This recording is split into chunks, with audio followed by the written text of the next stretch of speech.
Sementara itu, melalui upacara kenaikan pangkat yang digelar Polres Oku Timur, sebanyak 53 personil Polres Oku Timur resmi naik pangkat, sikok tingkat lebih tinggi dari pangkat sebelumnya.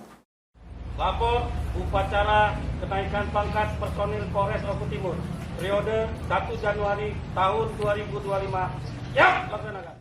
Bertempat di lapangan Apel Satya H. Prabu Polres Oku Timur, Polres Oku Timur gelar upacara kenaikan pangkat yang dipimpin langsung oleh Kapolres Oku Timur AKBP Kevin Leleuri. Lewat upacara kenaikan pangkat tersebut, 53 personil Polres Oku Timur secara resmi dinyatakan naik pangkat setingkat lebih tinggi. Di antaranya, 6 personil naik pangkat dari Ibtu ke AKP, dari Ibda ke Ibtu 5 personil, Aibda ke Aibtu 4 personil, selanjutnya Bribka ke Aibda 18 personil.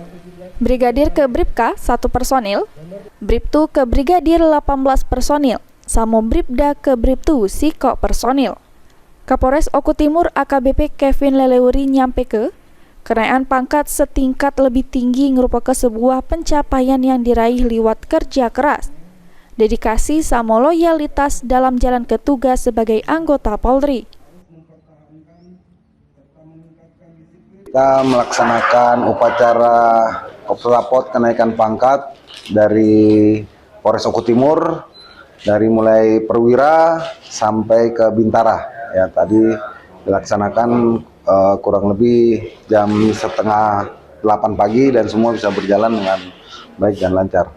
Untuk teman-teman yang naik pangkat, ya sekali lagi naik pangkat ini memang bukan hal yang biasa. Semuanya dicapai berkat kerja keras, dedikasi, maupun loyalitas selama bertugas, dan itu pun ada penilaiannya, tidak sembarangan untuk naik, tapi ada pencapaian harus dicapai untuk bisa naik ke setingkat lebih tinggi dari pangkat lama. Dan saya berharap juga bagi rekan-rekan yang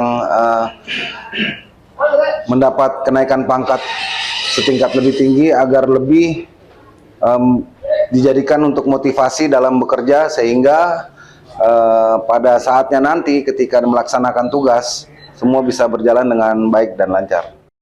Elvandri Jeffriyadi, PAL TV.